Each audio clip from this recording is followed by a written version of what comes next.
Bien, Bismillah ar-Rahman ar-Rahim. Donc, pour la séance d'aujourd'hui, on va parler des sols compactés, d'accord, comme convenu. Donc, les deux applications principales, si vous voulez, que nous avons prévues dans le programme, c'était le retrait-gonflement des argiles, donc on en a parlé, bien sûr toujours en relation avec la succion, c'est-à-dire avec la pression interstitielle négative, comment elle affecte le comportement mécanique des sols, ou là le comportement hydromécanique des sols.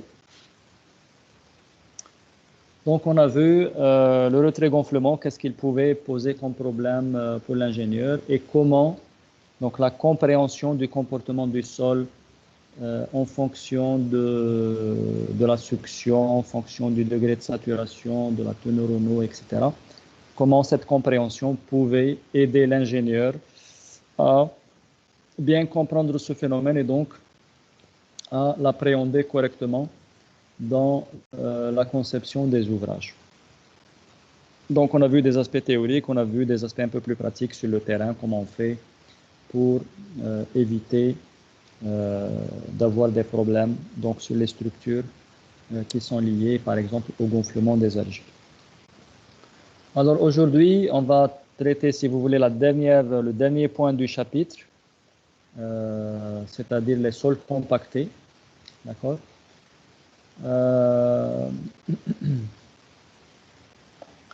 Alors, les sols compactés, si vous voulez, c'est l'un des domaines les plus complexes de la géotechnique. D'accord?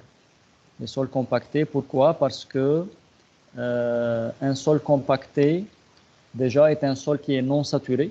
D'accord? Vous savez tous que quand on compacte un matériau au voisinage de l'optimum Proctor, est-ce que vous pouvez me dire, par exemple, au voisinage de l'optimum Proctor, on est à peu près à quel degré de saturation? Au voisinage de l'optimum. Proctor normal d'ailleurs ou modifié, ça ne change pas beaucoup au niveau du degré de saturation, comme on va le voir. Ce serait à peu près quel ordre de grandeur du degré de saturation? Est-ce que le sol est saturé à l'optimum Proctor?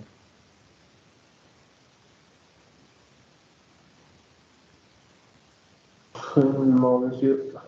Il n'est pas saturé. Ça. Quel est l'ordre de grandeur du degré de saturation? À peu près, le degré de saturation.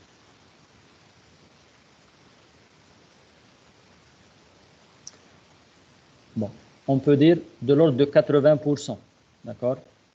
80-85% du degré de saturation, d'accord? Quand on est à l'optimum, c'est-à-dire qu'on a entre 15 et 20% d'air à l'intérieur de l'échantillon de sol qui est compacté. Je peux commencer par vous montrer des courbes de compactage, d'accord? Est-ce que vous voyez ces courbes de compactage?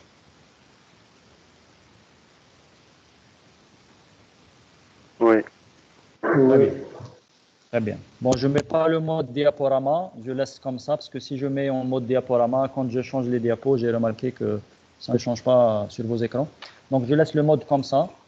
Si vous voyez que je change de diapo et ça ne change pas chez vous, il faut me le signaler.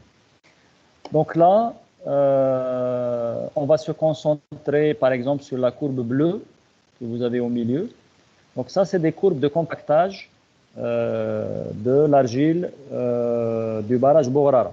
D'accord, c'est le noyau du barrage Bograra. On avait dit que donc les barrages en terre, donc on pouvait les faire avec un noyau en argile qui assure l'étanchéité de l'ouvrage. Donc barrage Bograra, c'est qui est donc à côté de Magnia, c'est un barrage, un noyau argileux. On avait dit que pour ce type d'argile qui pourrait convenir à un noyau de barrage, la perméabilité devait être de quel ordre de grandeur? Juste pour interagir un peu avec vous. Ça doit être combien à peu près la perméabilité d'un matériau pour qu'il puisse convenir à un noyau de barrage?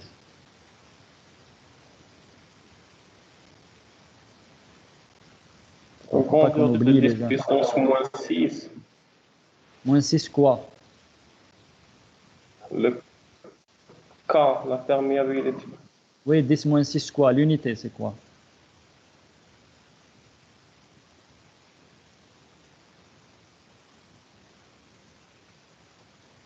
« 10 moins 6 mètres par seconde.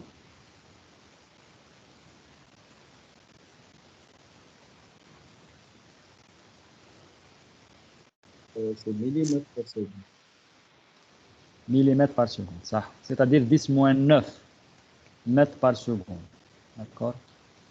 Donc ça doit être de l'ordre de 10 moins 9 mètres par seconde. Une perméabilité d'un matériau qui peut convenir soit à un noyau de barrage, soit à une barrière ouvragée, par exemple une couche étanche au fond d'un centre de stockage de déchets, etc. Donc c'est à peu près 10 moins 9, je dirais ça c'est un seuil minimal, je dirais 10 moins 9 mètres par seconde. Et ça peut être plus faible, c'est-à-dire ça peut être 10 moins 10, ça peut être 10 moins 11. D'accord? 10 moins 9 c'est un critère minimal. D'accord. Donc là, il s'agit du matériau du noyau du barrage Bougrara. Donc on a fait au niveau de notre laboratoire pas mal de travaux sur ce matériau-là. Donc là, ces courbes ont été obtenues par une doctorante qui s'appelle Lashgar, hein, qui va soutenir bientôt sa thèse. Donc là, qu'est-ce que je vois? Je vois une courbe. La courbe bleue, c'est pour l'optimum Proctor normal. Donc vous voyez ici dans la légende PN, Proctor normal. Okay. La courbe en pointillé que vous voyez ici, vous voyez SR, c'est une courbe d'isovaleur du degré de saturation. Là, vous avez une courbe SR égale 0,85, c'est-à-dire 85% du degré de saturation. La courbe de saturation, qui est le trait plein ici que vous voyez complètement à droite, SR égale à 1. D'accord? Je peux même zoomer un peu peut-être.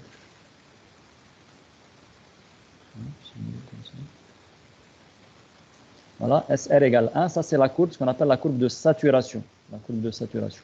Donc je vois bien que lorsque je suis à l'optimum Proctor, je suis loin de la saturation, enfin loin, pas beaucoup, mais quand même, je ne suis pas à la saturation, je suis à un degré de saturation de l'ordre de 85%.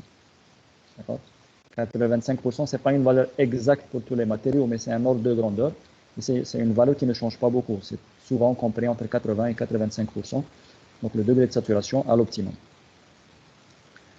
Donc ce que je voulais dire par là, c'est que les sols compactés que vous utilisez, donc vous, ingénieurs de travaux publics, quand vous compactez du sol pour faire une route, d'accord?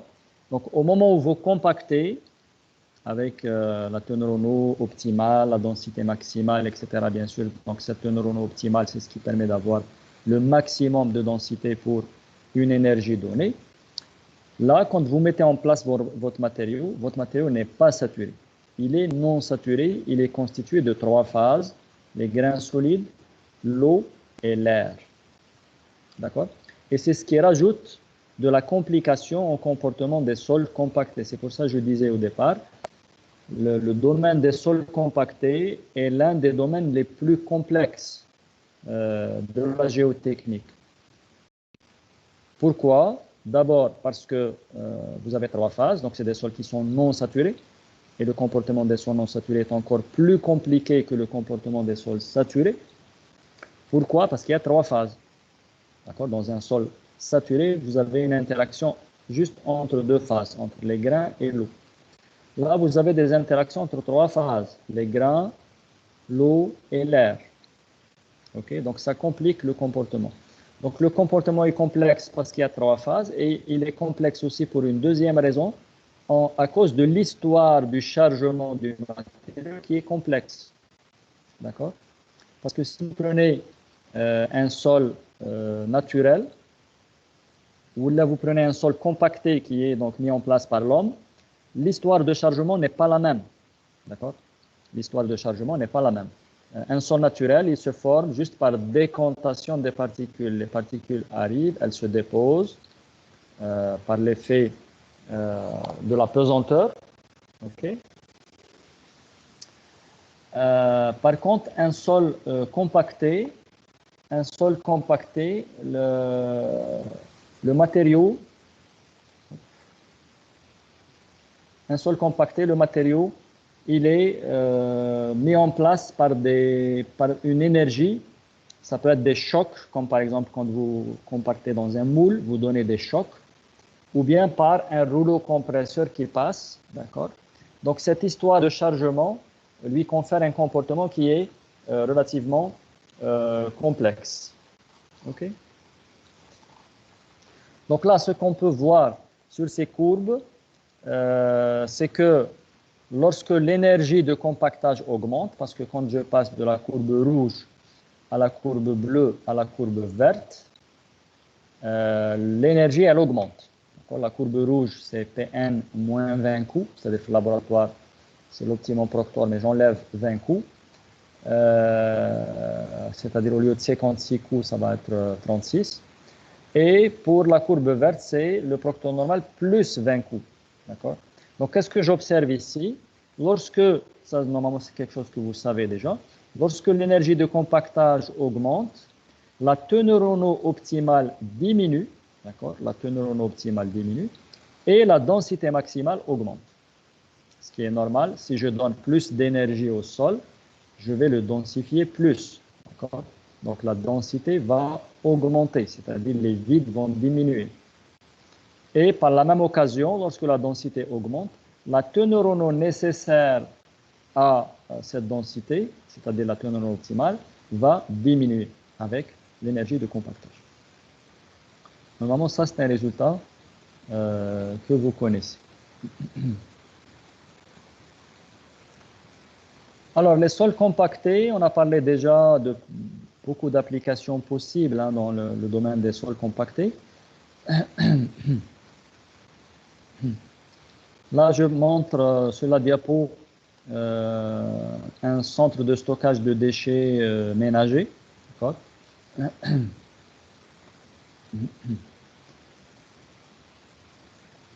D'accord. Alors, le fond, je dirais, de la couche de décharge doit être une argile qui a une perméabilité de l'ordre de 10-9, mais c'est une argile qui est compactée. Donc, il y a le terrain naturel, bien sûr, mais il y a une couche qu'on appelle barrière ouvragée, d'accord, qui ressemble à un noyau de barrage et qui, elle, assure donc l'étanchéité pour éviter la pollution des nappes en profondeur. Bon, là à droite, je pense qu'on en a déjà parlé aussi. Ça, c'est un peu particulier, c'est le centre de stockage de déchets radioactifs. Ça se fait à 500 mètres de profondeur. Donc là, effectivement, on met les fûts de déchets dans des puits de stockage qu'on va aussi remplir de sol compacté. Je passe à des applications un peu plus courantes. Donc, il y a là, j'ai changé de diapo. Donc là, j'ai en haut à gauche un noyau de barrage. Donc, c'est un barrage avec un noyau argileux. Donc, à droite, c'est le barrage qui est en chantier. Et je vois bien donc, le rectangle marron que vous voyez ici. Ça, c'est le noyau qui est en train d'être monté par couche, compacté. D'accord. En bas, vous avez, donc en bas à gauche, vous avez un remblai routier qui se met en place par compactage. Bien.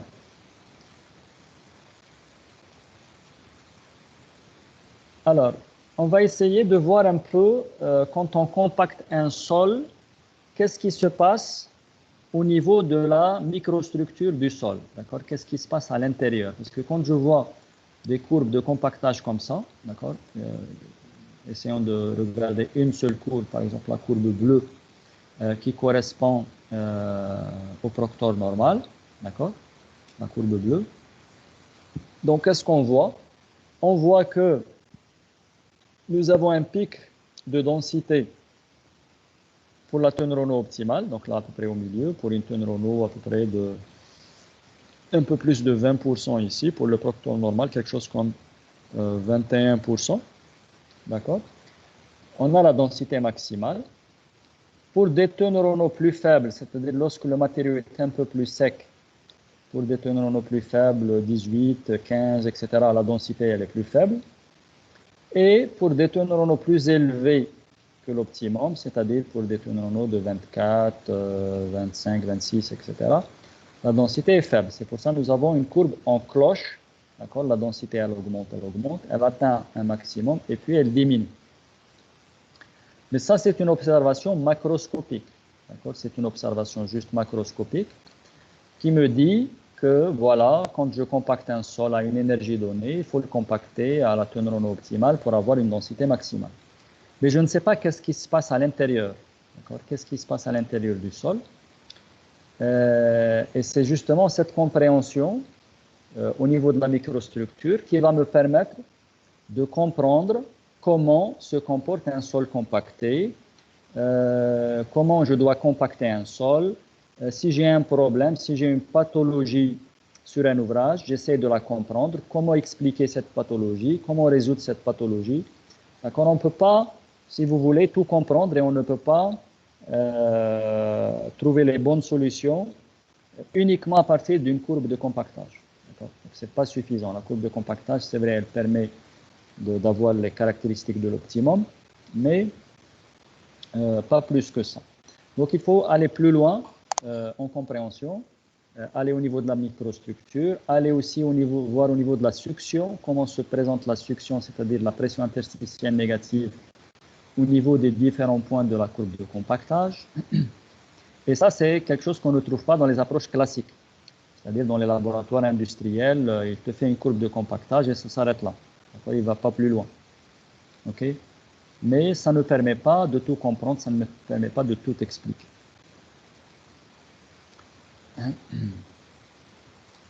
Bien. Donc nous, comme c'est de la géotechnique avancée, donc on va essayer d'aller un petit peu plus loin.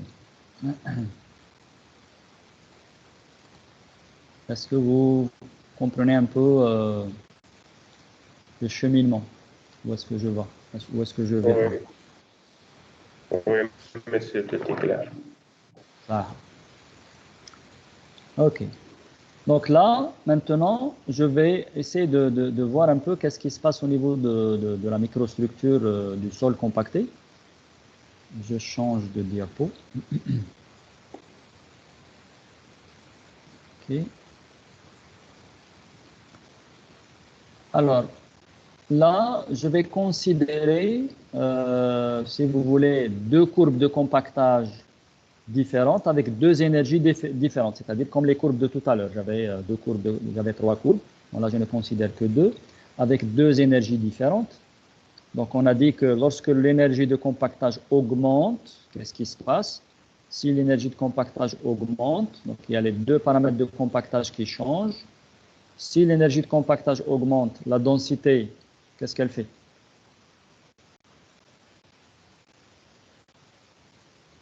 Donc, si l'énergie de compactage augmente, la densité augmente et la teneur en eau optimale diminue. Elle diminue. Très bien. Donc ça il faut garder en tête. Hein. Ça, c'est un résultat très important. Lorsqu'on augmente l'énergie de compactage, la densité augmente, ce qui est normal. Je donne plus d'énergie, donc je vais densifier plus, mais je vais avoir besoin de moins d'eau pour atteindre cette densité maximale. Donc la teneur en eau optimale va diminuer. Très bien. Alors là, donc je considère deux énergies, E1 et E2. D'accord? Donc si je compacte à l'énergie E1 qui est inférieure à l'énergie E2, donc E1 peut être par exemple, E1 ça peut être un proctor normal, et E2 ça peut être soit un proctor normal amélioré, soit un proctor modifié. D'accord? En tout cas une énergie supérieure à l'énergie E1. Donc si je regarde les lignes en pointillés que j'ai ici au milieu en bleu, d'accord? Donc ces deux lignes en pointillés, ça représente un peu la position de l'optimum. Ça représente la position de l'optimum, de la teneur en eau optimale. Donc la teneur en eau optimale pour l'énergie E1 est supérieure à la teneur en eau optimale pour l'énergie E2. D'accord? C'est ce qu'on vient de dire, parce que E1 est inférieur à E2. Lorsque j'augmente l'énergie, la teneur en eau optimale va diminuer. Ok, donc j'ai deux positions différentes de la teneur optimale.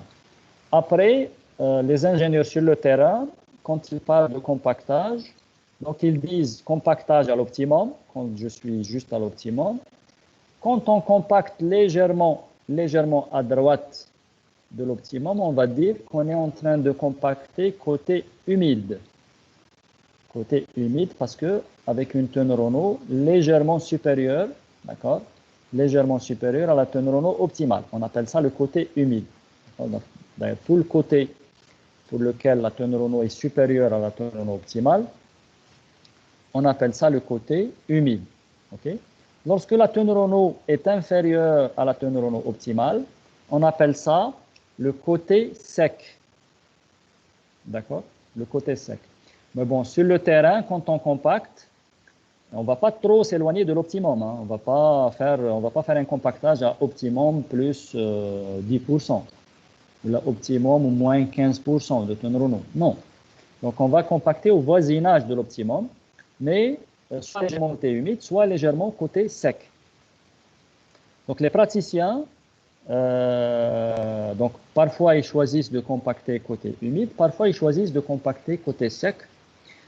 Pourquoi? Ben, pour le résultat qu'ils veulent avoir, ça dépend de dans quel type d'ouvrage on se trouve. Est-ce qu'on est dans un barrage, on est dans une route, dans quelles conditions, etc. Donc, eux, ils savent quel est le résultat qu'ils veulent avoir. Mais souvent, un praticien, un ingénieur de terrain, il ne va pas jusqu'à comprendre qu'est-ce qui se passe au niveau de la microstructure, etc. Mais il sait quels sont les effets macroscopiques que ça va produire, un compactage côté sec ou là côté humide. Donc là, on va essayer de comprendre un peu plus pourquoi on compacte côté humide, pourquoi on compacte côté sec, qu'est-ce qu'on a comme caractéristiques, qu'est-ce qu'on peut avoir comme problème, qu'est-ce qu'on peut éviter comme problème, etc. C'est ça l'objectif de notre cours donc, sur les sols compactés. Bien. Alors, si on fait des observations au niveau de la microstructure, c'est-à-dire, par exemple, si on prend des échantillons de sol compacté, des petits échantillons prélevés côté sec, des petits échantillons prélevés côté humide, et on va faire, par exemple, des observations au microscope électronique à balayage, d'accord, microscope électronique donc, qui permet d'appréhender la microstructure. Qu'est-ce qu'on va observer? Bon, ça, bien sûr, c'est schématique, hein, parce que si je vous montre on peut vous montrer des images MEB, donc microscope électronique, mais il faut bien sûr savoir les lire et les interpréter pour arriver à des schémas simplifiés de ce type. D'accord?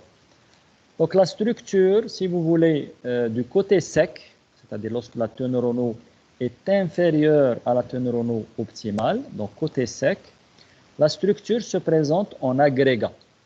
D'accord? La structure qu'on va avoir, elle va se présenter en agrégat.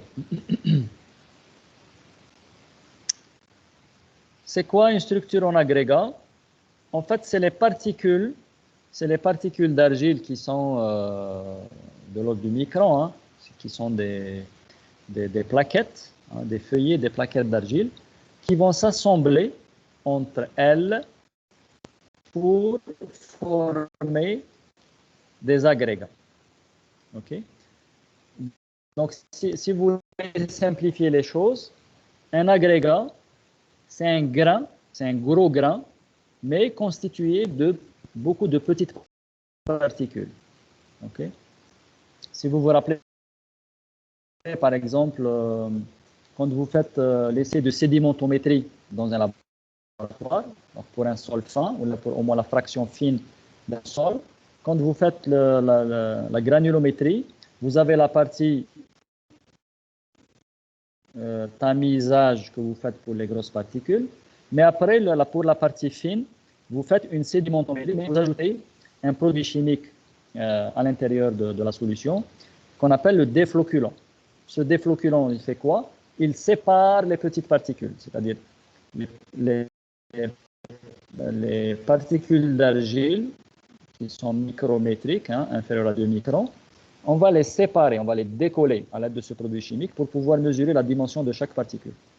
Pourquoi? Parce que ces particules-là, elles sont collées les unes aux autres. Okay? Donc, dans un sol compacté, ce phénomène sera encore accentué.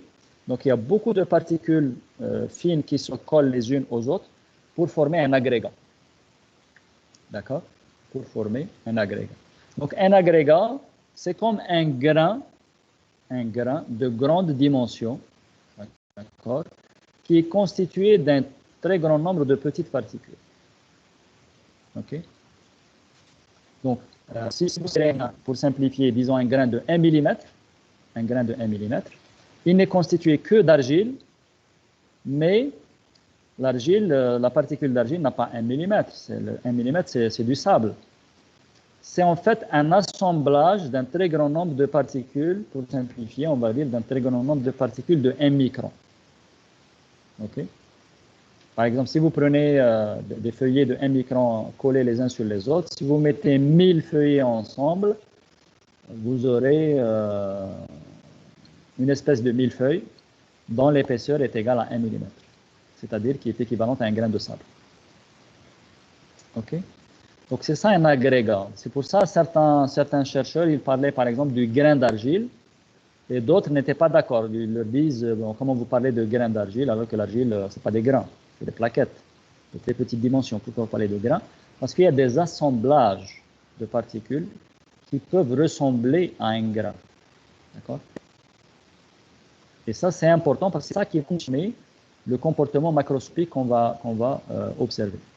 Okay? Donc, c'est des agrégats. Donc, un agrégat, si vous voulez, c'est comme la sphère qu'on représente ici. Voilà, une sphère, c'est un agrégat. Et un ensemble de sphères, c'est un ensemble d'agrégats. Et du coup, quand on fait, par exemple, des mesures de porosimétrie au mercure, donc le porosimètre au mercure, c'est un appareil qui permet de mesurer la porosité à l'intérieur d'un sol par intrusion de mercure. Donc là, dans cette partie-là, côté sec de l'optimum, on dit que nous avons une double porosité. D'accord? Une double porosité. Pourquoi une double porosité? Parce qu'il y a une porosité à l'intérieur de l'agrégat lui-même, c'est-à-dire à l'intérieur du grain, comme c'est des assemblages de petites particules. Donc il y a une porosité à l'intérieur. On appelle ça une porosité intra-agrégat, à l'intérieur de l'agrégat.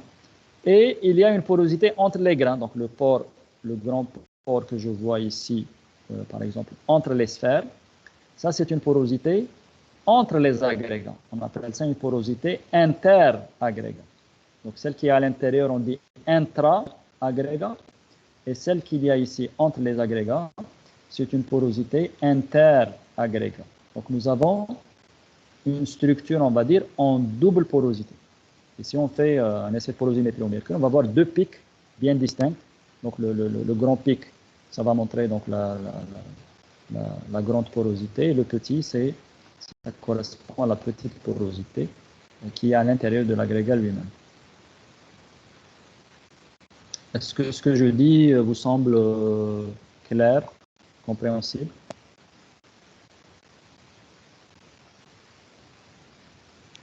Oui, monsieur, oui. S'il y a des questions, n'hésitez pas à les poser. OK. Très bien. Voilà, donc ça c'est la structure, je dirais, du sol du côté sec de l'optimum. Avec cette structure à double porosité qui est structurée en agrégat. Donc il y a une porosité à l'intérieur de l'agrégat et une porosité entre les agrégats. Et ça permet d'expliquer quand même pas mal de phénomènes. Je ne sais pas si on va rentrer dans tous les détails des phénomènes, on va voir. Mais en tout cas, ça permet d'expliquer beaucoup de choses. Donc là, on est côté sec. Après, je vais basculer côté humide, c'est-à-dire la teneur en eau, elle augmente jusqu'à l'optimum. Okay. Au-delà de l'optimum, je suis côté humide. Alors, côté humide, comment dirais-je, les observations au microscope électronique montrent qu'on a perdu la structure en double porosité et on a une structure en simple porosité. Il y a une seule porosité. C'est comme si les agrégats que j'avais côté sec vont s'assembler pour former une seule structure, une structure, je dirais, assez flocculée et qui va avoir une seule porosité. Bien sûr, cette porosité, que je sois du côté sec ou du côté humide, cette porosité va dépendre de l'énergie de compactage. C'est pour ça qu'on a représenté ici, vous voyez deux schémas. Par exemple, si je suis côté sec, j'ai deux schémas. Côté humide, on a deux schémas parce que chaque schéma correspond à un niveau d'énergie. D'accord? Donc, je reviens côté sec. Vous avez l'énergie E1, c'est la faible énergie. Donc, vous voyez que le vide, là, il est très grand. D'accord? Entre les agrégats. Par contre, si j'augmente l'énergie et je monte verticalement, je passe à l'énergie E2. D'accord? Je passe à l'énergie E2. Est-ce que vous voyez la souris quand je la déplace sur l'écran?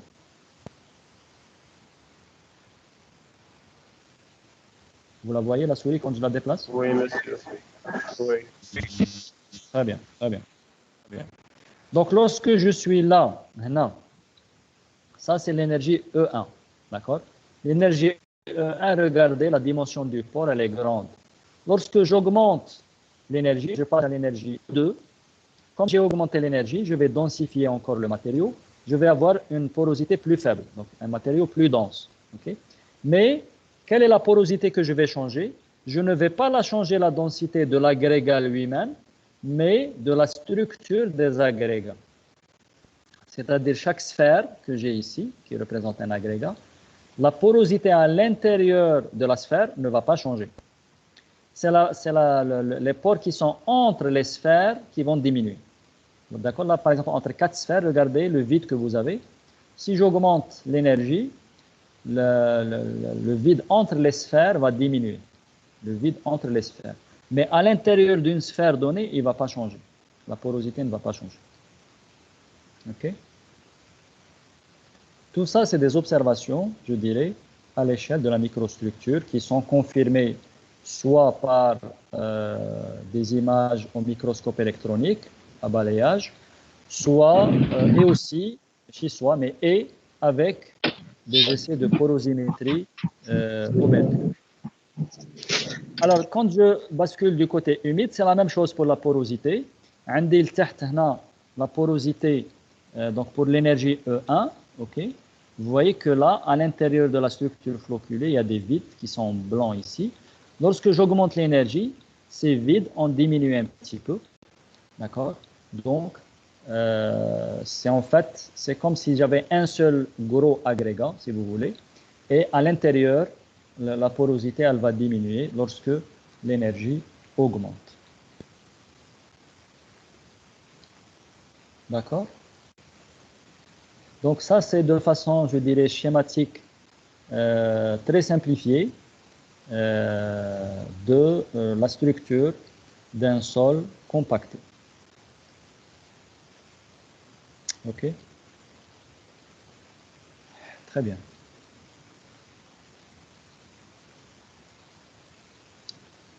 Alors, après, je vais vous montrer ça.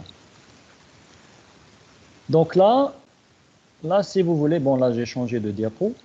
Je passe à une autre diapo qui représente un schéma donc d'un sol avec différents niveaux de degrés de saturation. Donc, par exemple, si je considère... attendez, je vais mettre une ligne rouge ici, comme ça. Est-ce que je vais pouvoir la faire?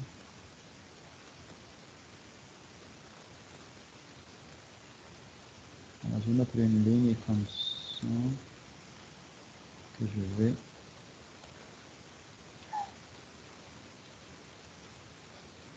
Donc, je vais augmenter l'épaisseur.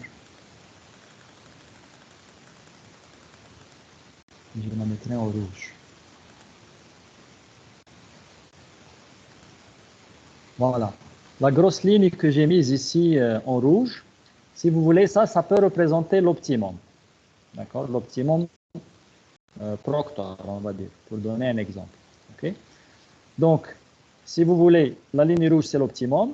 Quand le degré de saturation augmente, donc SR, il passe de 80, entre 80 et 100%, c'est-à-dire je suis côté humide. OK? Donc ici, je vais écrire ici, zone de texte. Ça, c'est le côté humide. D'accord? Ça, c'est le côté humide.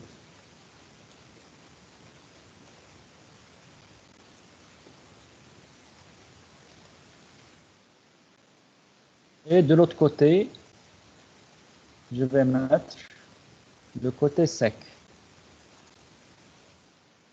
Lorsque le degré de saturation est inférieur à 80%, je serai plutôt du côté sec. OK?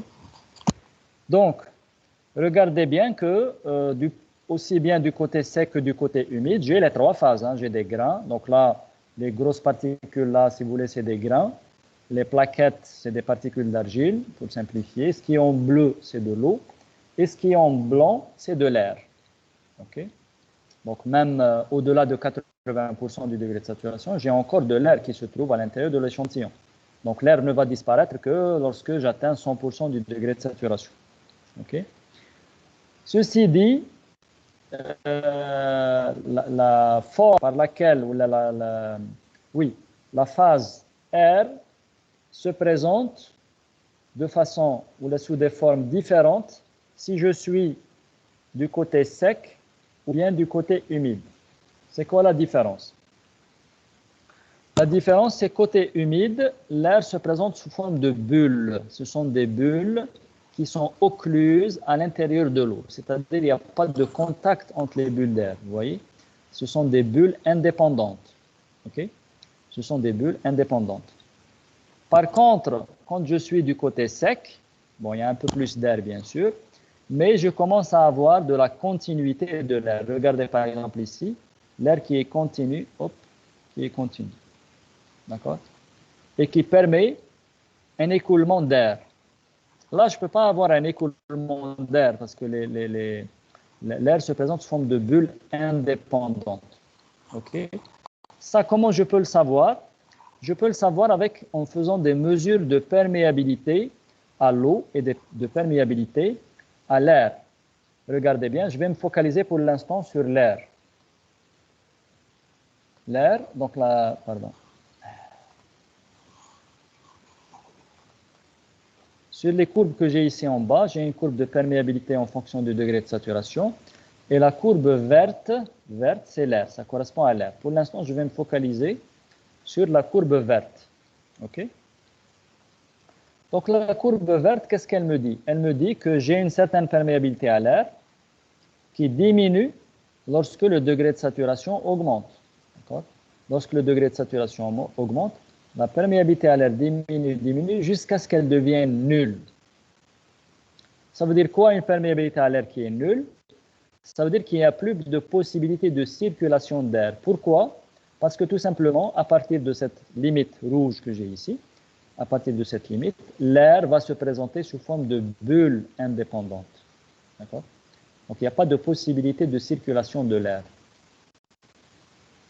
Bon, pour l'instant, ça apparaît un peu théorique, mais je vais encore avancer par la suite pour vous expliquer sur le terrain, sur un chantier de route, par exemple, quel est l'effet de tout ça sur un chantier de route. Okay, c'est ça le plus important. Mais sur un chantier de route, tu peux faire une observation, mais tu ne comprends pas c'est dû à quoi si tu n'as pas cette compréhension au niveau de la microstructure. D'accord?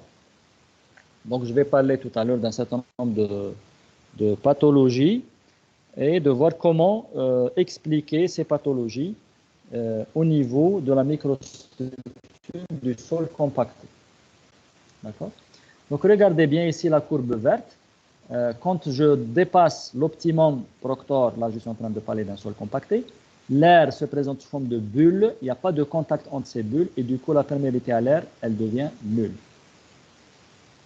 Dès que je passe côté sec, déjà j'ai une perméabilité à l'air. Ça c'est un résultat très important. Côté sec, j'ai une perméabilité à l'air. Bon, bien sûr, quand on met ici 80%, c'est un ordre de grandeur. Ça peut être 83, ça peut être 85. Mais ça tourne autour de 80, c'est pas loin de 80. Ça peut être 78, peut-être. Ça dépend de la composition du matériau. Et donc, quand je suis côté sec, je commence déjà à avoir des bulles d'air qui sont en contact avec l'extérieur du sol. D'accord? Donc, je peux avoir un écoulement d'air et donc j'ai une perméabilité à l'air qui n'est pas neutre. Bien sûr, si je dessèche le matériau encore plus, si je suis à des degrés de saturation beaucoup plus faibles, l'air sera encore plus continu et je vais avoir une perméabilité à l'air qui est maximale.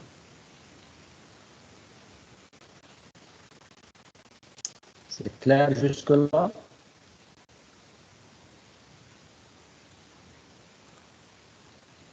Oui, monsieur. Si vous dites rien, pour moi, ça veut dire que c'est clair. Très bien. OK. Maintenant, je vais me focaliser un peu plus sur l'eau. D'accord? Regardons la phase eau quand je suis du côté humide. D'accord? Là, je suis donc SR supérieur à 80%, côté humide. Lorsque je suis côté humide, regardez que l'eau, elle est continue. Donc l'air, il était discontinu, parce que c'est des bulles indépendantes. Donc l'air discontinu. L'air occlu. D'accord? Mais l'eau, elle est continue. Regardez ce qui est fait en bleu ici, c'est une phase continue. L'eau est continue. Et donc, j'ai une perméabilité à l'eau. J'ai une perméabilité à l'eau qui est maximale, si vous voulez. Et plus je me dirige vers le côté sec, c'est-à-dire lorsque le degré de saturation diminue, autrement dit, lorsque la taux neuronaux diminue, c'est la même chose.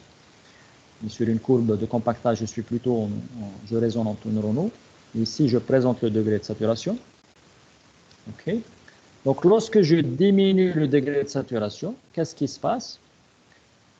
La perméabilité commence à baisser parce que y a de l'air qui va prendre de l'importance. Okay? Il y a de l'air qui va prendre de l'importance et qui va prendre la place de l'eau. L'air va commencer à prendre la place de l'eau et c'est l'eau qui commence à se diriger vers une forme discontinue. Vous voyez, là, l'air côté humide, c'est l'air qui est discontinu et l'eau qui est continue. Côté sec, donc au départ, j'ai l'air qui devient continu. L'eau est encore plus ou moins continue. Donc elle n'a pas perdu totalement sa continuité. C'est pour ça que j'ai encore de la perméabilité à l'eau. J'ai encore de la perméabilité à l'eau. Mais lorsque j'atteins un degré de saturation de l'ordre de 25%, ça aussi, bon, le 25% là, il est vraiment approximatif. Beaucoup plus approximatif que le 80 que j'ai ici. Le 80, à la limite, il ne change pas beaucoup. Mais le 25 hada, c'est un nombre assez flottant. Donc, lorsque le sol, on va dire, est suffisamment sec, qu'est-ce qui va se passer? Eh bien, l'eau va devenir discontinue. Regardez le bleu ici, c'est discontinu. L'eau n'est plus continue, donc il n'y a plus de continuité de la phase liquide. Et si l'eau perd sa continuité, la perméabilité à l'eau devient égale à zéro. Il n'y a plus de possibilité d'écoulement de l'eau. C'est comme si j'avais des gouttes d'eau indépendantes qui ne sont pas en contact les unes avec les autres. Donc, pas de possibilité d'écoulement d'eau. Et du coup, j'aurai ici une perméabilité à l'eau qui devient nulle. D'accord? La perméabilité à l'eau qui devient nulle. Donc, d'où l'intérêt de pouvoir et de savoir mesurer des perméabilités, soit de l'eau, soit de l'air, à l'intérieur d'un sol qui n'est pas saturé. Okay? Parce que les techniques de perméabilité dont on vous a parlé au laboratoire, je ne sais pas moi, le perméamètre à charge constante et compagnie, la charge variable et tout le reste, ça c'est pour mesurer la perméabilité d'un sol qui est saturé. D'accord? Même dans le triaxial, quand vous faites un essai de perméabilité en régime permanent, ça c'est pour un sol qui est saturé. On peut aussi, comment on peut aussi mesurer la perméabilité? Je vois si certains d'entre vous le savent, dans un appareil classique de laboratoire, qu'on a l'habitude tous d'utiliser. Dans quel appareil on peut encore mesurer la perméabilité? D'un sol saturé, je dis d'un sol saturé.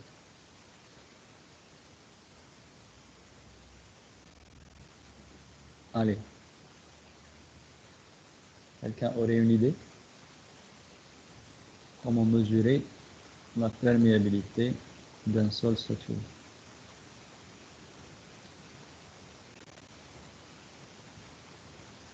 Vous ne savez pas que dans l'odomètre, on peut mesurer la perméabilité à partir de l'essai odométrique?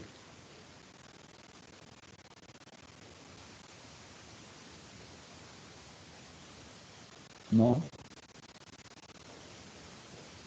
Vous connaissez le coefficient de consolidation, CV?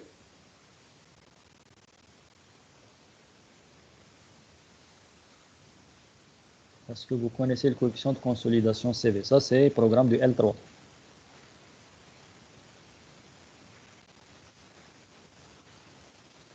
On ne se rappelle pas. Ah, vous ne vous rappelez pas. Vous savez comment on calcule un tassement d'un sol? Si on vous donne un bâtiment qui repose sur une couche d'argile, vous avez les caractéristiques du sol, et on vous demande de calculer le tassement du sol. Vous savez comment calculer un tassement?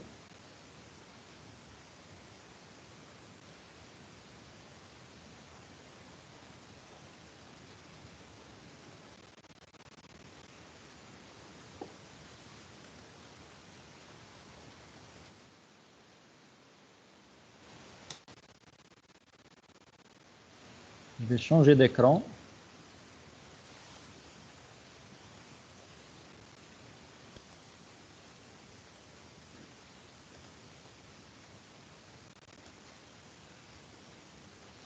Il faut que je branche la table. Comme ça.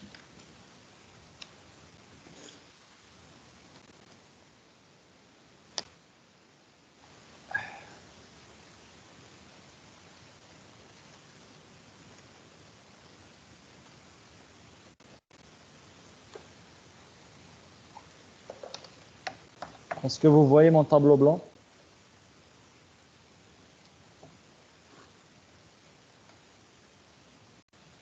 Pas encore. Non, pas encore. Encore?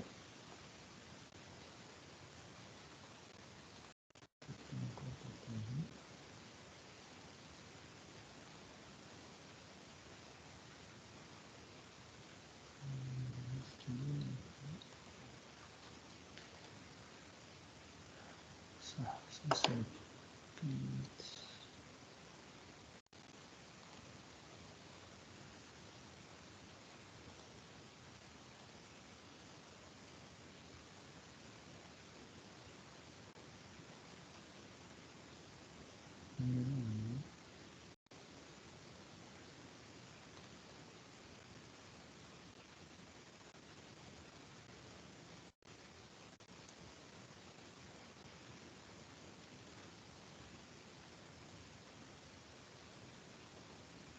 Très bon, monsieur.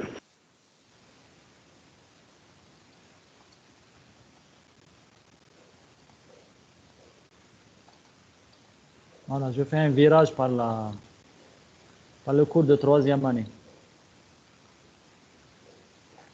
Vous avez l'essai odométrique qui vous donne une courbe E, indice des vides, log contrainte verticale. D'accord? La courbe odométrique, elle ressemble à ça. Ça, c'est le paramètre CS. Ça, c'est le paramètre CC, coefficient de compressibilité. Et là, vous avez la contrainte. Hop. Là, vous avez la contrainte de préconsolidation.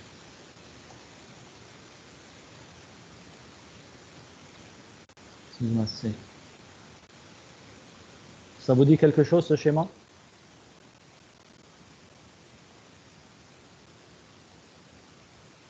Un tassement, vous le calculez comment? Si le sol est normalement consolidé, par exemple, pour simplifier, il passe de E0 à E final. Vous avez delta E sur 1 plus E0 égale delta H sur H0. Ça, cette relation, elle devrait vous dire quelque chose. À un moment, on n'a pas fait un rappel, la première séance, on n'a pas fait un rappel général de la géotechnique. Si, on a fait un rappel comme ça. On a fait un rappel, je suis sûr qu'on a fait un rappel. Donc le delta H, le tassement se calcule comme H0 delta E sur 1 plus E0. Et le delta E, si je suis dans un son normalement consolidé, donc la pente là c'est CC, donc la pente CC, ce n'est autre que delta E, donc c'est le côté opposé ici, sur le côté adjacent, c'est-à-dire delta E sur la variation de contrainte que vous avez ici, c'est-à-dire delta log sigma. Et du coup, le delta E sera égal à CC multiplié par delta log sigma. Et si on le remplace ici, il est où la souris?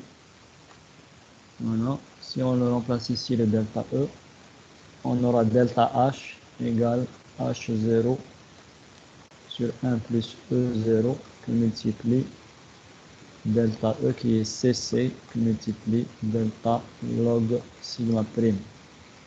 Donc le tassement, il sera calculé en fonction de CC, coefficient de compressibilité du sol, et le delta log sigma prime, c'est-à-dire la variation de contrainte apportée par un bâtiment par exemple. Maintenant, pour la perméabilité, pour chaque palier de chargement sur une courbe oedométrique, pour chaque palier de chargement, vous avez ce qu'on appelle une courbe de consolidation. Une courbe de consolidation, c'est-à-dire une courbe hauteur de l'échantillon en fonction du temps. En fonction du temps, parce que quand vous mettez un palier de chargement photomètre, vous déclenchez le chronomètre et vous mesurez, vous faites des mesures de déformation avec le comparateur à différents intervalles de temps. Et vous pouvez représenter la hauteur de l'échantillon en fonction, si vous voulez, de log du temps. Si vous représentez en fonction de log du temps, vous aurez une courbe comme ça,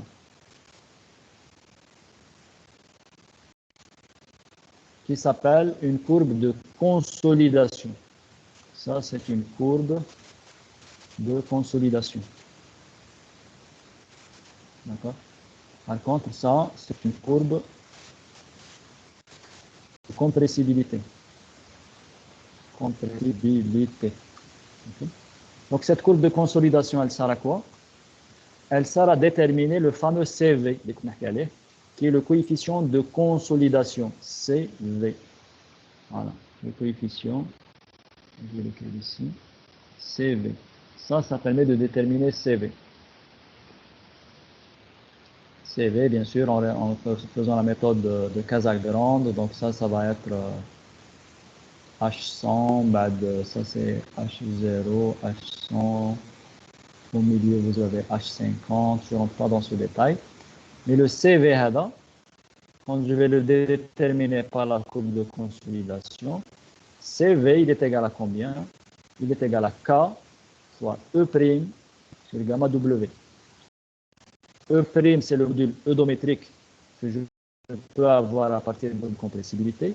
Et si j'ai CV à partir de consolidation, je peux déterminer la perméabilité C par gamma W sur le module oedométrique E'.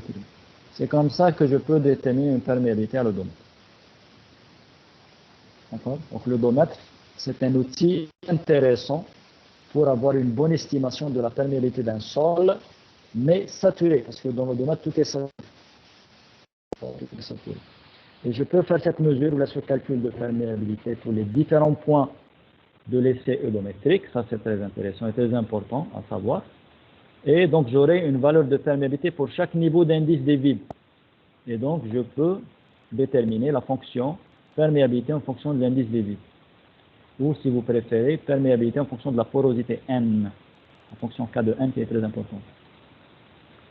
Bon, je reviens à mon écran initial.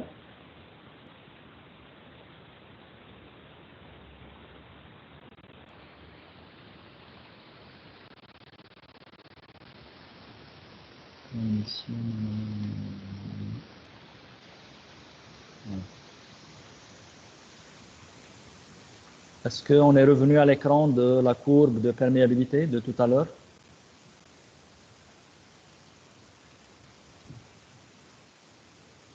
Oui, monsieur, c'est bon.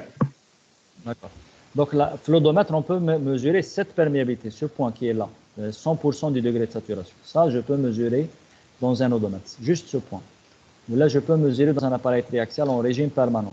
Mais tous les autres points qui sont là, perméabilité à l'eau d'un sol non saturé, là, il faut des techniques différentes.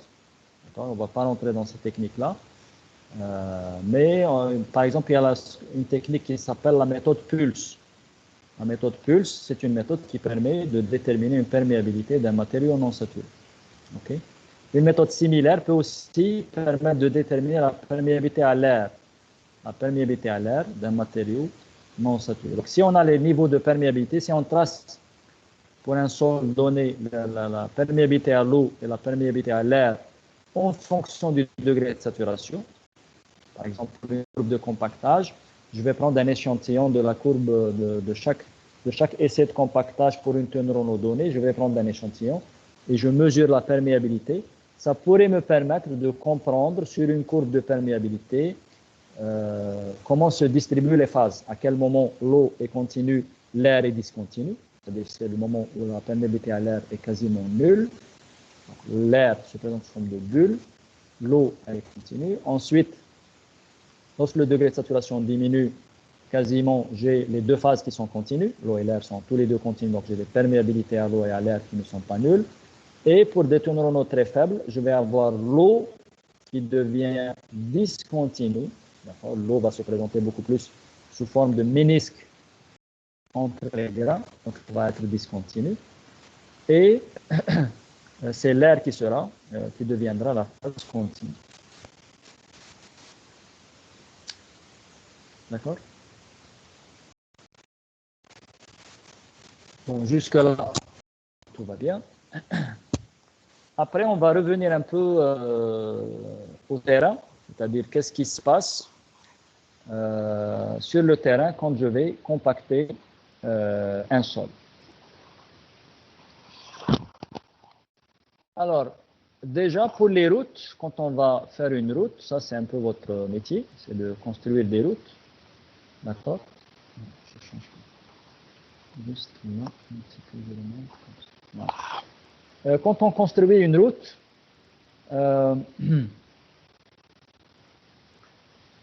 souvent, on préfère compacter côté sec, une route, côté sec. C'est-à-dire, si par exemple vous faites une courbe Proctor ou la Proctor normale, la modifiée, peu importe, et vous avez une teneur en eau optimale, par exemple de 20%, d'accord, qui correspond à un degré de saturation de, on va dire, 83% par exemple. La teneur en eau optimale, elle est de 20%. On ne va pas compacter la route à 20%, mais on va la compacter légèrement côté sec, par exemple, à 18% de teneur en eau. D'accord? On va aller un peu côté sec pour compacter la route. Pourquoi? Donc là, les réponses à cette question, on va les trouver dans toutes les explications qu'on a données dans cette séance.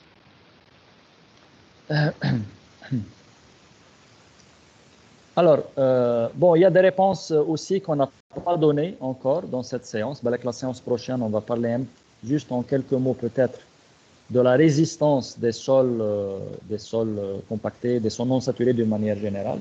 D'accord? La résistance. Mais vous savez que un sol qui est non saturé, il est plus résistant. C'est-à-dire plus la teneur en eau d'un sol diminue, d'accord, plus la teneur en eau diminue, plus la résistance augmente. On le sait parce que si on prend une motte d'argile qui est plastique, on la laisse sécher à l'air libre, elle va durcir, donc elle va devenir comme une pierre, comme une roche, ok. Et donc sa résistance à la rupture, elle va augmenter, et sa déformabilité, elle va diminuer, c'est-à-dire son module de déformation, son module de rigidité, il va augmenter, et sa résistance à la rupture, elle va augmenter. Okay? Donc si je compacte une route légèrement côté sec, je diminue un petit peu, si j'ai une teneur en eau optimale de 20% et je compacte à 18%, je vais gagner un petit peu en résistance et je vais gagner un peu en rigidité. Ok? Mais là, il y a une question qui normalement devrait vous passer par la tête. Est-ce que vous avez une question qui vous apparaît comme ça? Quand je dis ça, normalement, un ingénieur, il réagit. Monsieur, comment on peut savoir si on est à 18% ou bien 20% de la... Sur le terrain, Oui, sur le terrain. bah, sur le terrain, tu as ton sol compacté. Le sol que tu as fait avant de commencer à compacter sur le terrain, tu as fait des essais de laboratoire, n'est-ce pas? Donc, tu as fait des essais de Oui. compactage. Tu as fait des essais au laboratoire. Donc, si par exemple, tu vas utiliser un tuf, par exemple le tuf, voilà, à l'état naturel, à l'état naturel, il se trouve par exemple à 10% du degré de saturation. Donc, il est un peu sec, il se trouve à 10%. Mais nous, au laboratoire, on a dit que pour cette énergie, il faut 20% de tonneau pour avoir la tonneau optimale. Okay? Pour avoir la densité maximale. Donc, de 10% à 20%, il faut que j'ajoute un peu d'eau. D'accord? Donc, on est quelle est la quantité d'eau que je dois rajouter pour passer d'une teneur à 10% à 20%. C'est pour ça que les compacteurs, en même temps que de compacter, ils mettent un peu d'eau. D'accord? Donc, en fonction de la quantité d'eau que je vais mettre, je sais que je vais être à 20%. Et bien sûr, je vais vérifier ça, bien sûr, aussi sur le terrain. Je vais faire des prélèvements, je mesure des teneurs pour voir si je suis à la bonne teneur. Donc, moi, j'ai dit, un routier, il ne va pas compacter à 20%, s'il trouve 20% comme teneur optimale, il va compacter à une teneur légèrement inférieure pour se trouver du côté sec de l'optimum, pas très loin de l'optimum, juste légèrement inférieur à la teneur optimale, donc du côté sec. J'ai dit, on va gagner en résistance et on va gagner en rigidité. On est d'accord. Mais quelqu'un peut très bien dire, si quand on diminue la teneur en eau, on gagne en résistance, pourquoi on ne diminue pas encore plus la teneur en eau? Pourquoi s'arrêter à 18%? Pourquoi ne pas descendre à 16%? Pourquoi ne pas descendre à 15%? C'est une question qu'on peut se poser. Du moment que plus je diminue la teneur en eau, c'est-à-dire plus l'échantillon, plus le sol est asséché, plus il est résistant. OK? Donc pourquoi je reste à 18% si la teneur optimale est 20%? Ça, c'est un exemple. Hein. N'allez pas dire que je vous ai dit il faut compacter un sol à 18%. Ça dépend du sol. C'est juste un exemple. Je dis si la teneur optimale est égale à 20, je descends à 18. Si la teneur en eau est égale, si la teneur en eau optimale est égale à 17, je descends à 15. C'est juste un exemple. Donc, par exemple, pour l'argile de Bograra, je change de diapo, là je reviens au cours de tout à l'heure. L'argile de Bograra, si je prends l'optimum Proctor normal, la teneur en eau optimale, elle est de l'ordre de 21%. 21%. Mais, bon, bien sûr, l'argile de Bograra n'est pas convenable pour faire une route. Hein. C'est parce que c'est un noyau de barrage. Mais si j'ai un matériau routier et j'ai 21% de teneur en eau optimale, je vais peut-être compacter à 19.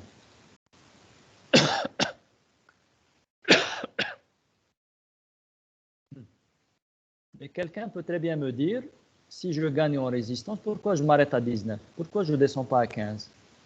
Pourquoi je ne descends pas à 13? Est-ce que quelqu'un peut répondre à cette question? Est-ce qu'on peut avoir un risque de détruire les grains? Pourquoi on va détruire les grains? Pourquoi? Je n'ai pas dit on va augmenter l'énergie. L'énergie de compactage, elle reste la même. J'ai dit on diminue la teneur en eau. Juste la quantité d'eau, on la diminue.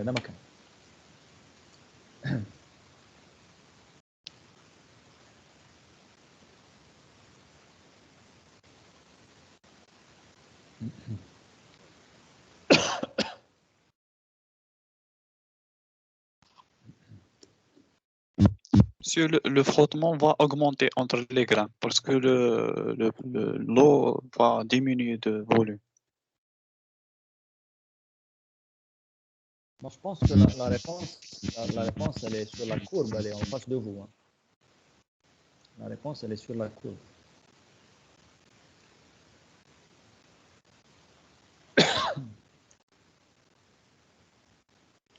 On ne va pas avoir le gamma des max.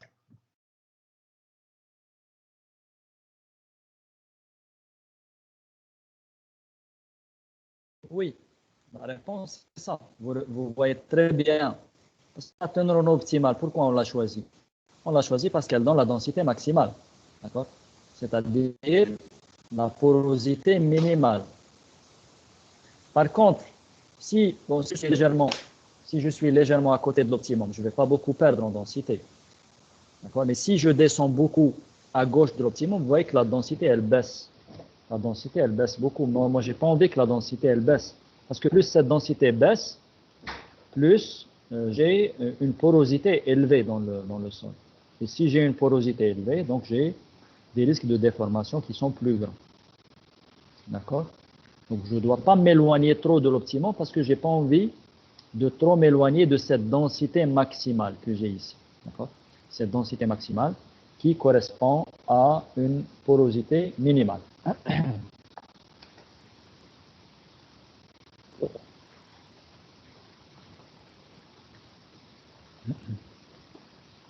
D'accord? Ça.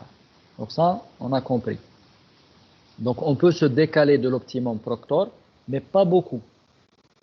Pas beaucoup, parce que si on se décale beaucoup, on perd en densité. On va perdre la densité. Il ne faut pas qu'on perde beaucoup en densité. On peut perdre 5% de densité. À la limite, ce n'est pas grave. Mais perdre 20% de la densité, non. On va avoir beaucoup de vide dans le sol. Et si on a beaucoup de vide, on risque d'avoir beaucoup de déformations. Je reviens à la diapo de tout à l'heure avec l'air sous forme de bulle, côté humide, l'air continu, côté sec, etc.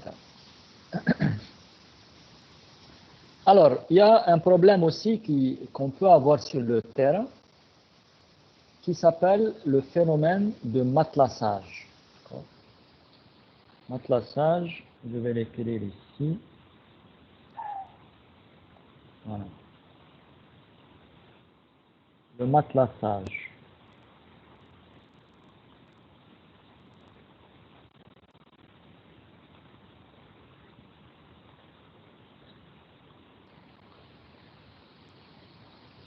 Alors, c'est quoi ce phénomène de matelassage? En fait, sur un chantier de route, il arrive parfois que le compacteur, quand il passe,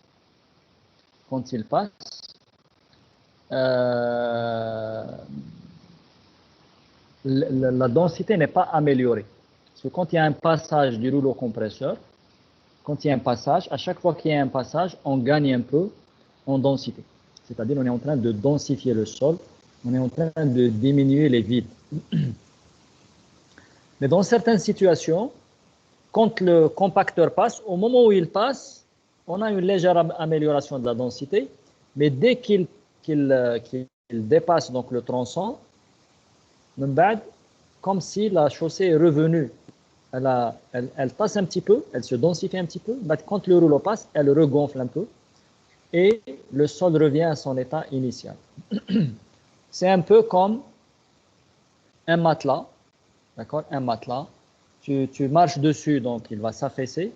Quand tu descends, il revient à sa position initiale. Et pour ça, on appelle ça du matelassage, un phénomène de matelassage, parce que la couche de sol va ressembler à un matelas. Un matelas, tu appuies dessus, ça se densifie, tu pars, il revient à sa position initiale. Est-ce que quelqu'un peut me dire pourquoi la couche de chaussée va revenir à sa position initiale? Donc là, c'est un phénomène qui n'est pas souhaité par l'ingénieur. Pourquoi? Parce que tout simplement, on est en train de perdre de l'énergie de compactage pour rien. Le rouleau compresseur, il passe et il fait rien. Parce que si je densifie et quand le rouleau passe, il s'en va, la chaussée revient à sa position initiale, elle regonfle un peu, j'ai rien gagné.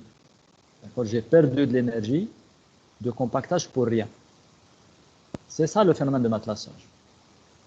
D'après vous, il est dû à quoi ce phénomène de matelassage? Je ne vous demande pas une réponse exacte, hein, juste j'essaie de vous faire réfléchir un peu, c'est tout. Est-ce que quelqu'un a une idée?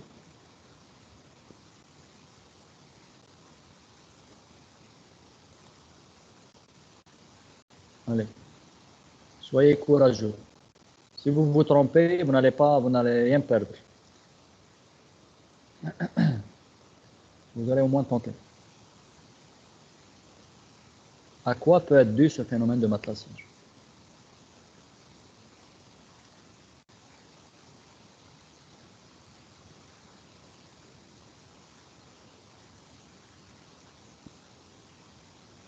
Aucune idée?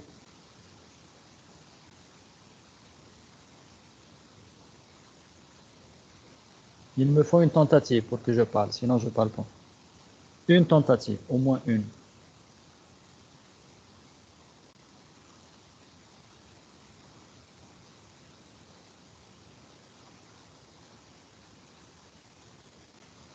Monsieur, Allez. il est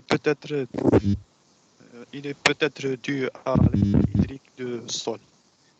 Ça veut Il est dire dû à quoi? l'humidité continue. À la À l'état liquidité? hydrique du sol. L'état Non, hydrique du sol. l'état hydrique. D'accord, d'accord. Oui, l'état hydrique, oui. Mais c'est pas clair comme réponse. C'est pas tout à fait clair. Mais allez, je vais expliquer. En fait, le phénomène de matelassage se produit lorsqu'on est en train de compacter plutôt côté humide. D'accord? Plutôt côté humide. Pourquoi? Parce que regardez bien les bulles que vous avez ici, qui sont indépendantes. En fait, lorsque je suis côté humide, dans certaines situations, quand le rouleau compresseur passe par là, qu'est-ce qu'il fait? Il compacte la bulle d'air. Il compacte la bulle d'air. Et quand il part, la bulle d'air reprend sa position initiale. D'accord? C'est ça le phénomène de matelassage. C'est en fait les bulles d'air qu'on est en train de compacter, mais comme les bulles d'air ne sont pas en contact avec l'extérieur, l'air ne peut pas être chassé.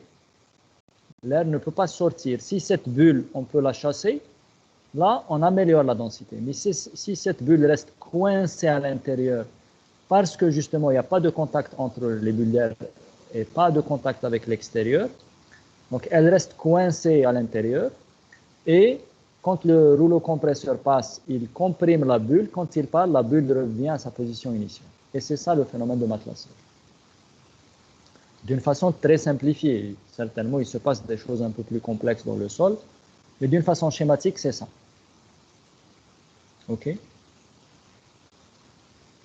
Donc, on va dire, si demain, vous êtes sur un chantier de route, d'accord? Si demain, vous êtes sur un chantier de route, et vous observez que quand le rouleau compresseur passe, ça ne permet pas d'améliorer la densité, et ça vous pouvez le savoir parce que vous avez les moyens sur un chantier de vérifier la densité, soit avec des outils classiques comme le densitomètre à membrane, où tu vas creuser un petit trou et tu vas faire ton essai au densitomètre à membrane et tu as la densité. Aujourd'hui, il y a des techniques plus sophistiquées avec les gamma densimètres, avec les rayons gamma. Et tu as tout de suite, par exemple, tu mesures une densité. Après, le rouleau compresseur fait 3 passes. Tu mesures la densité, elle est la même. Regarde bien cette situation. Tu mesures une densité sur un tronçon. Tu fais passer le rouleau compresseur 2 ou 3 fois. Tu mesures encore la densité. Tu trouves que c'est exactement la même chose. Et que tu n'arrives pas à atteindre la densité qui est prévue dans le projet. Alors voilà, on veut atteindre une densité, par exemple, de 18,5 kN par mètre cube, et toi, tu es à 17,8. Et tu fais passer le rouleau compresseur et tu vois que ça n'améliore pas la densité. Comment tu peux expliquer ça? Et comment tu peux solutionner ça sur le terrain? C'est ça la question. Donc, si tu es dans cette situation demain sur un chantier de route, tu es dans cette situation, tu peux penser au phénomène de matelassage. Tu peux te dire, voilà, le rouleau compresseur, il passe et il n'arrive pas à m'améliorer la densité. Pourquoi? Parce que tout simplement, enfin, je dis tout simplement, c'est peut-être pas, c'est une possibilité, hein. Les choses sont toujours compliquées sur un terrain, mais l'ingénieur peut penser à ça. Il peut se dire, et il a les moyens bien sûr aussi de le vérifier par la suite, mais il faut qu'il ait cette connaissance de ce phénomène et comment il se produit au niveau de la microstructure. Parce que s'il n'a pas connaissance de ce phénomène, il ne va rien comprendre. Il va se dire, voilà, le rouleau compresseur passe et ça n'améliore pas la densité. Là, il faut qu'il ramène un expert de l'étranger qu'il va payer très cher pour venir lui dire deux phrases. Donc l'ingénieur, il peut se dire, voilà, c'est peut-être un phénomène de matelassage. C'est-à-dire que peut-être j'ai des bulles d'air à l'intérieur qui sont coincées et que l'énergie de compactage, elle est en train de compacter ces bulles, de compresser ces bulles. Une fois que le rouleau passe, la bulle reprend sa position initiale et je n'améliore pas la densité. D'accord? Donc là, à ce moment-là, il y a je dirais, deux leçons à tirer de ça pour l'ingénieur. La première, c'est de se dire qu'il faut éviter, quand c'est possible, il faut éviter de compacter côté humide. On va aller côté sec. Pour les avantages qu'on a dit tout à l'heure, on améliore la résistance, on améliore la rigidité, etc. Mais côté sec, on ne risque pas d'avoir le phénomène de matelassage. Pourquoi? Parce que les bulles, parce que l'air n'est pas sous forme de bulles occluses, mais il y a un peu de continuité de l'air entre les bulles et avec l'extérieur. Et ce qui fait que quand le compacteur passe, il peut chasser l'air qui se trouve à l'intérieur. Et donc, ça améliore la densité. OK? Maintenant, on peut se trouver dans une situation où, par exemple, on a essayé de compacter légèrement côté sec et il y a eu de la pluie. La pluie est venue fausser, par exemple, toutes vos prévisions et le sol est devenu un peu plus humide et vous êtes basculé sur le côté humide, donc au niveau de la teneur en eau du sol dans le corps de la chaussée. Donc à ce moment-là, il y a des techniques aussi sur le terrain pour essayer de diminuer la teneur en eau. D'accord? Bien sûr, il faut que le climat que la pluie puisse s'arrêter un peu pour pouvoir scarifier un peu le sol. Donc scarifier, c'est essayer de faire des sillons un peu dans la chaussée pour permettre un petit peu d'évaporation. D'accord? Et ce que vous pouvez faire aussi, c'est de diminuer l'énergie de compactage. Parce que quand on diminue l'énergie de compactage, on minimise donc le phénomène de matelassage. Il y a des techniques, par exemple aussi d'épandage. On peut faire un épandage de chaux aussi. Un épandage de chaux qui va absorber un peu le surplus d'eau qui se trouve pour diminuer un petit peu la teneur. Donc ça, les techniques d'eau sont assez connues sur le chantier. Mais le phénomène de matelassage, il est très mal connu et parfois on ne comprend pas pourquoi un rouleau compresseur passe et la densité ne s'améliore pas. Est-ce que c'est clair? Est-ce que vous avez compris ce que j'ai dit? Oui, monsieur. Très bien.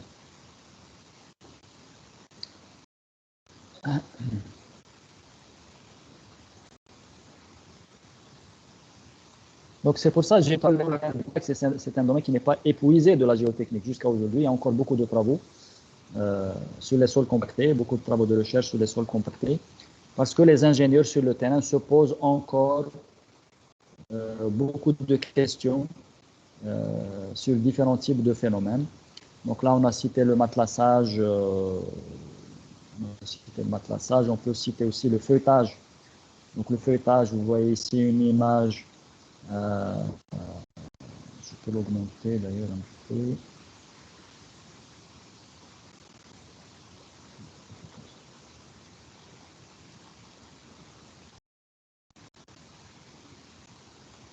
Donc parfois il se produit aussi ce phénomène de feuilletage. C'est un phénomène, on peut l'appeler aussi écaillement. C'est-à-dire la couche superficielle de sol commence à se détacher en écailles, comme les écailles du poisson. Et on appelle ça le feuilletage. Donc ça peut se produire parfois dans le compactage. Et ça aussi, c'est lié un peu à la teneur en eau, mais c'est un phénomène qui est différent, complètement différent du matelassage. Ça n'a rien à voir avec le matelassage. Ça, c'est un problème plus de résistance. D'accord? Ce n'est pas un problème qui est lié aux bulles là. C'est un problème de résistance et un problème de collage de matériaux sur le rouleau compresseur. Et souvent aussi, ce phénomène se produit quand on est côté humide, c'est-à-dire lorsque la teneur en eau est assez élevée. d'accord? Et l'une des solutions, ça, là aussi, c'est de diminuer la tonne Renault. Ça permet de minimiser un peu ce phénomène. Parfois, on peut le résoudre sur un chantier par un épandage de sable, d'accord? Donc, on fait un épandage de sable sur la chaussée et ça permet de diminuer le collage, du sol sur les engins, d'accord? Donc, cette histoire de collage, c'est un peu, je dirais, ce qui a permis le développement des limites d'Atterberg au départ, au début du XXe siècle, parce que c'est les agronomes qui ont développé les limites Hadouk, parce que c'était lié à la tonne Renault de collage du sol sur les engins de l'agriculture, hein, les engins de labour, etc.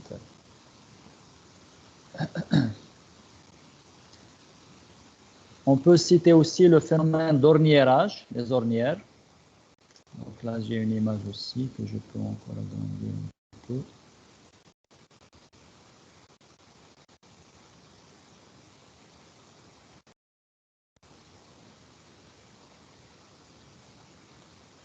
Donc vous voyez ici les ornières dans la route.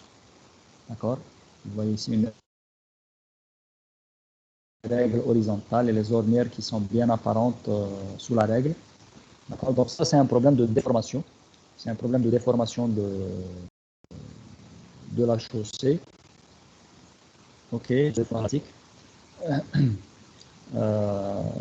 Qui peuvent être dus là aussi à une augmentation de tonne Renault, d'accord, qui fait que le matériau est plus déformable, d'accord, parce que lorsque la tonne Renault diminue, la rigidité, là c'est un problème de rigidité, de résistance, c'est un problème de module, donc de la route qui diminue parce que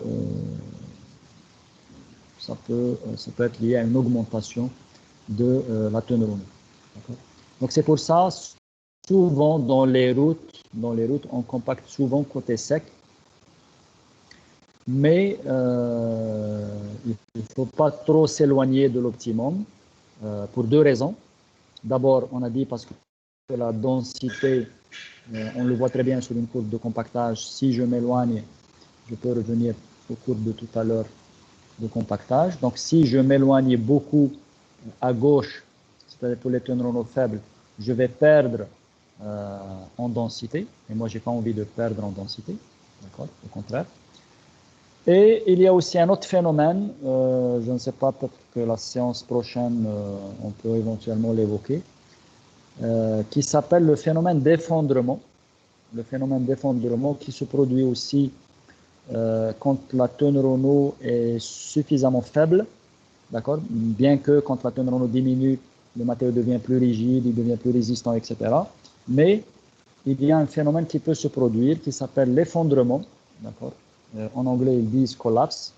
Si vous faites une recherche sur Internet, vous pouvez faire avec effondrement ou avec collapse en anglais. Et parfois, dans certains ouvrages, ce phénomène d'effondrement peut se produire et il peut causer des dégâts importants lorsque la tonne Renault est suffisamment faible et il y a une arrivée d'eau. D'accord? On a vu, par exemple, quand on a parlé du retrait-gonflement, on a dit que lorsque il y a une arrivée d'eau, une argile sensible à l'eau peut gonfler. Quand il y a une arrivée d'eau, une argile peut gonfler. Dans cette situation particulière, il y a une arrivée d'eau, l'argile ne va pas gonfler, mais elle va s'effondrer. Elle va tasser au contraire d'une manière brutale à cause d'une arrivée d'eau. Donc c'est un peu paradoxal par rapport à ce qu'on connaît des argiles classiquement, là, des sols compactés d'une façon classique. Et ça peut se produire dans certains ouvrages, notamment comme les barrages. D'accord, il y a un barrage au Portugal qui s'appelle Beliche Dam, ou le barrage de Beliche au Portugal. Vous pouvez chercher ça sur Internet, dans lequel s'est produit ce phénomène d'effondrement au moment du remplissage du barrage. Parce que comme le noyau est un matériau compacté, bon, on va le compacter bien sûr pour construire l'ouvrage. Mais une fois que le barrage est terminé, qu'est-ce qu'on fait? On fait le remplissage du réservoir, du barrage. Donc, normalement, on va remplir. Et quand le noyau, ou une partie du noyau est au contact de l'eau, si cette partie s'effondre, ça va créer donc des fissurations à l'intérieur du noyau et pratiquement le barrage il est parti. D'accord? C'est un phénomène assez dangereux. On peut éventuellement l'évoquer à la dernière séance. Donc la semaine prochaine, c'est la dernière séance. On peut parler un peu du phénomène d'effondrement. On peut parler un peu de résistance des sols non saturés, parce qu'on n'en a pas tellement parlé. On peut dire 2 mots sur ça. Ça permet d'expliquer aussi, je pense qu'on avait déjà évoqué concernant les effondrements de tranchées, etc. Donc ça peut permettre d'expliquer un certain nombre de désordres sur le terrain. Et ça permet d'attirer l'attention sur un certain nombre de dispositions à prendre quand on est sur un chantier, soit de creusement, ou là même ça peut être utile pour expliquer certaines pathologies sur les ouvrages de soutènement, etc. Voilà. Bon, bien sûr, si vous avez des questions, n'hésitez pas à les poser. Entre-temps,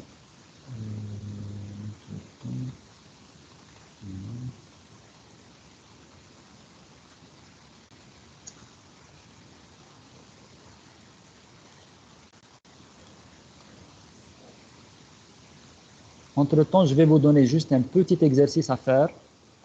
D'accord? Ça, c'est vraiment un exercice facile. Hein. C'est juste pour vous aider un peu.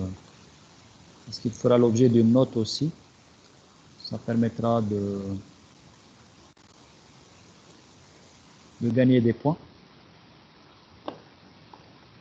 Alors, je vais vous expliquer ça très vite. Parce qu'on a dépassé un peu le temps. Je vais faire ça très vite.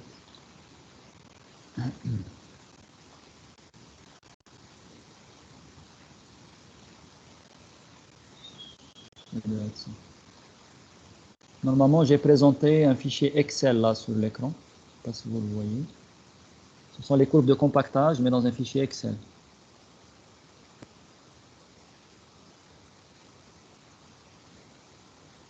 Vous le voyez? C'est bon, oui. D'accord. Bon, je vais vous donner un petit exercice. Il est très, très simple. Ça permet d'apprendre quelque chose de nouveau sur les sols compactés, dont on n'a pas parlé aujourd'hui, mais dont on dira 2 mots aussi la semaine prochaine. C'est quelque chose d'assez, je dirais, original et d'assez récent. Hein. Ça, c'est tout à fait récent. Donc là, je vais vous envoyer tous, ou là, je vais le mettre sur la plateforme.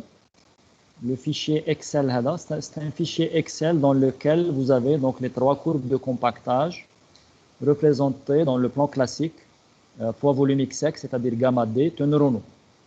Okay. Donc dans le fichier Excel, vous avez ici vous avez les valeurs, donc les colonnes de valeurs.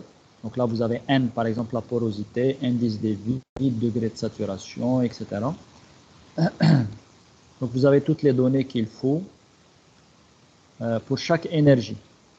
D'accord? Parce que là, vous avez 3 énergies de compactage. Ça, c'est l'énergie 36 coups, 76 coups et 56 coups. Donc 56 coups, c'est le proctor normal. 36 coups, c'est un proctor diminué. 76 coups, c'est un proctor amélioré. Donc vous avez ici toutes les colonnes de valeurs pour chaque énergie. Donc ici, pour chaque énergie, sur les courbes, vous avez une couleur, n'est-ce pas? Donc pour le proctor normal, c'est le bleu. 76 coups, c'est le vert, c'est la courbe verte. Et 36 coups, c'est la courbe rouge que vous avez ou la grenade ici. D'accord? Donc vous avez toutes les informations qui sont sur ce fichier Excel-là. Vous avez d'ailleurs même le degré de saturation qui est là. Hein, le degré de saturation, vous l'avez ici. Donc moi, ce que je vous demande, c'est juste de représenter ces 3 courbes, non pas dans le plan gamma D teneur en eau, mais dans le plan gamma D, degré de saturation. C'est-à-dire juste remplacer l'axe. C'est vraiment un exercice très facile. Remplacer l'axe de la teneur en eau par le degré de saturation. D'accord? Donc, au lieu d'avoir ici 10, 15, 20, 25 pour la teneur en eau, vous allez avoir 41, 54, 97 jusqu'à quasiment 100%. D'accord? Donc, je vous demande de représenter ces trois courbes. Vous allez avoir toujours trois courbes pour les trois énergies et les représenter dans le plan gamma D, degré de saturation. Je vais vous poster ça tout à l'heure sur la plateforme et essayez de m'envoyer ça sur des fichiers Excel. Sur des fichiers Excel. Vous allez me l'envoyer avant le cours de la semaine prochaine, c'est-à-dire avant dimanche, samedi, ou plus tard samedi soir, 23h59, c'est juste avant minuit. Samedi soir, vous me les envoyez. Comme ça, on pourra les discuter dimanche. On va discuter ce que vous avez observé et on va dire quel est l'intérêt pratique sur le terrain de représenter des courbes de compactage, non pas sous la forme classique gamma D teneur en eau, mais sous la forme gamma D degré de saturation. D'accord? Là, on va voir une nouveauté, vraiment quelque chose de très récent au niveau même international. Oui, vas-y. Oui. Égal à 1 SR égal à 85%. Tu as un parasite, j'arrive pas à t'entendre.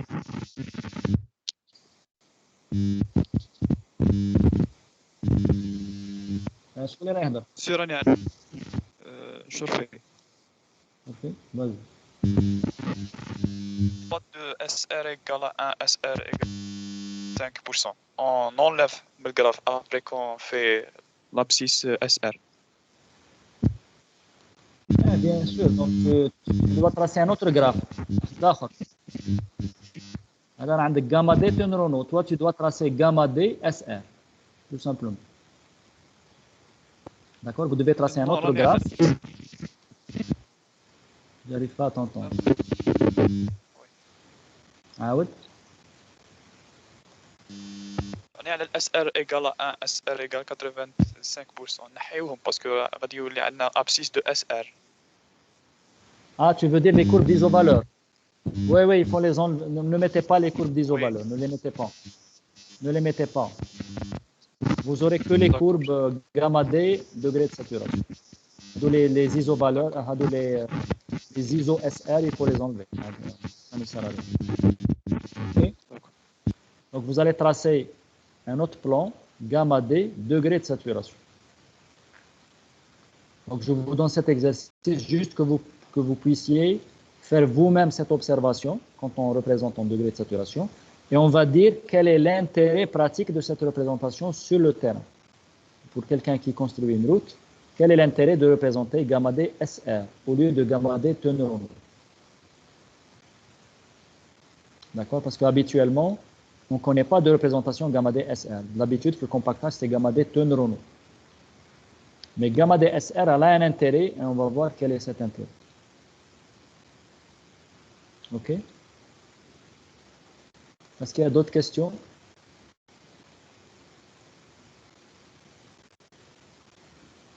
Monsieur, binôme ou oui. chacun fait binôme ou faites chacun en binôme, fait faites seul? en binôme comme d'habitude. Faites en binôme comme d'habitude. D'accord. Vous pouvez faire en binôme. OK? Donc n'oubliez pas le deuxième devoir que vous allez me rendre ce soir. D'accord? Avant minuit. Et le devoir numéro 3, donc c'est le calcul sur Excel qui est très facile. Ça prend un quart d'heure. Ça, vous me l'envoyez dès que possible. Hein. Si vous pouvez le faire et vous en débarrasser, faites-le rapidement. Sinon, le délai, c'est samedi soir, avant le prochain cours. Donc, samedi minuit, avant le cours de dimanche. Comme ça, on pourra le discuter dimanche prochain. Ce sera la dernière séance On continuera, donc on expliquera ça, on va donner quelques informations complémentaires et on peut parler un peu de l'examen pour vous dire un peu comment préparer votre examen. On fait comme ça?